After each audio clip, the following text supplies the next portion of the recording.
Today I want to rank all 7 stories from Doctor Who Season 6. These aren't going to be in-depth reviews of the serials, but I am going to be sharing some brief thoughts as we go along, so as you can understand my position on all these different stories, and why they are where they are on the list. Also, if you haven't seen this season, I'd say a mild spoiler warning is appropriate, and with that established, I see no point in wasting your time any further, so let's get started.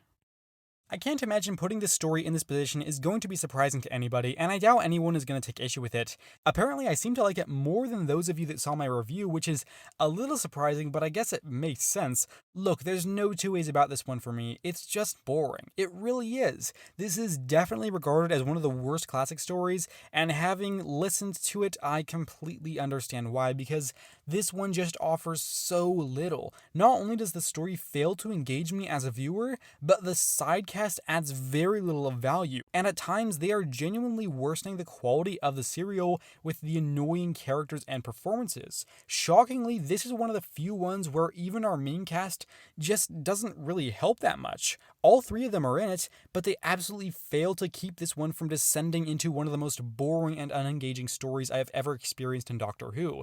Even the one episode that isn't missing is just as bad as the ones that are, so I highly doubt that this episode would be more entertaining were it to be found. But hey, if I need to get to sleep and I'm not remotely tired, then I know what soundtrack to listen to. Though this one is a noteworthy improvement from the previous entry on this list, it still doesn't offer much in the way of an engaging or interesting story. The content being presented in this serial genuinely doesn't matter all that much because the way it is presented lacks inspiration and interest. This is really one of those ones that sits right in the middle of the road. It's certainly not a good episode, but there's not enough wrong with it for me to really feel justified in calling it a bad one either. At least our main characters are around and they do more than in the Space Pirates, but once again, they can't fix a story that falls flat. I also don't understand why we had to have another clunky robot that slowly moves about just a couple of stories after the Dominators.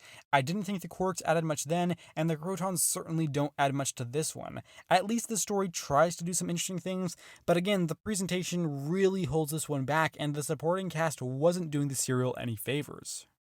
Again, not a story I could call good, but I can definitively say that it is at the very least not a bad one. What this one does more so than the other two is let us have more time with our main cast, or at the very least, let us have more time with them having fun. They don't make this episode great, but it's enjoyable to see them getting involved in these interesting and dangerous situations. It's not leaps and bounds ahead of the previous 2 stories, but at the very least, this story manages to throw our characters into an unfamiliar situation and actually make it enjoyable to watch. I think this one does suffer from its length, as do the previous 2. The further you get in, the more it does kind of drag. These premises probably didn't need to have stories that lasted for a couple of hours, but unfortunately they all do, and there's a decent amount of wasted time as a consequence of that. Additionally, the villains of this story really don't do it for me. It's not like there were any memorable ones earlier in the ranking, but here I do at the very least remember them more clearly and why they didn't work, which was because they weren't performed particularly well by the actors and failed to be very intimidating or engaging as foes to our main characters. We have now moved into what I can definitively call the good section of this list, or at least the pretty good section. Look, I like this story. I might even like it more than the Ice Warriors. While it starts off on a weaker note, the further you get into this story, the more entertaining it is as our main characters get more involved with the villains, and we see them having to plan out how they can best deal with this dangerous situation. This is one of those stories that has aged rather well for me. Sometimes you'll give an episode a 7.5 out of 10 and then almost forget everything about it after a week, but with this one, the more I remember about it, the more I think fondly of the staging of this story and the interactions between our main characters and the villains. Sure, the Ice Warriors don't stand out as all-time great villains of Doctor Who, at least for me, but they work effectively within the needs of the story. It's possible that upon revisiting this serial in the future, I won't be greeted with the fond memories that I have of it, but for now, it's sticking right in the middle of this list as a pretty good story. First, I'm going to mention the 3 things holding this story back before I get into the good stuff. Tobias Vaughn isn't a particularly great villain, and his place within the story doesn't have the presence it would need for him to work. The Cybermen don't have nearly the focus that they should have for such a long story in which they are the central villain, and dear God, who made the decision for this to be an 8-part story, and why? Other than that, most everything works in here. It is a genuinely engaging story that is reasonably well paced despite its length, and the Cybermen work exceptionally well in one key scene and reasonably well in the rest of the story, and I just wish that they had been taken advantage of better throughout the entire thing. Also, our main companions, surprise surprise, work really well, and I found the Brigadier's presence to be a welcome one even if I'm not as enamored with the character as some are. Were this serial to be tightened up and have a better focus on its villains, it might be able to make it higher onto this list, but as it stands, this one receives a placement in the good tier.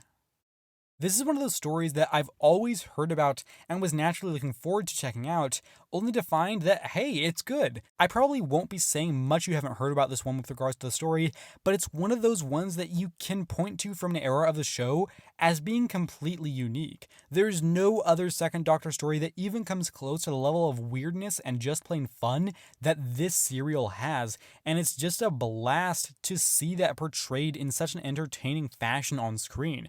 Whether it's being mysterious, comedic, or just plain freaky, this one is most often doing something that you just can't find from another Troughton story. I probably don't have as much love for it as most, but it is absolutely a great serial and one that deserves at least part of the recognition that it gets from the Doctor Who community. There's not much more for me to say about this one, but it is just such a delightful story. There was no way any other story was going to make number one on this list. It had to be the War Games, and it's not even close.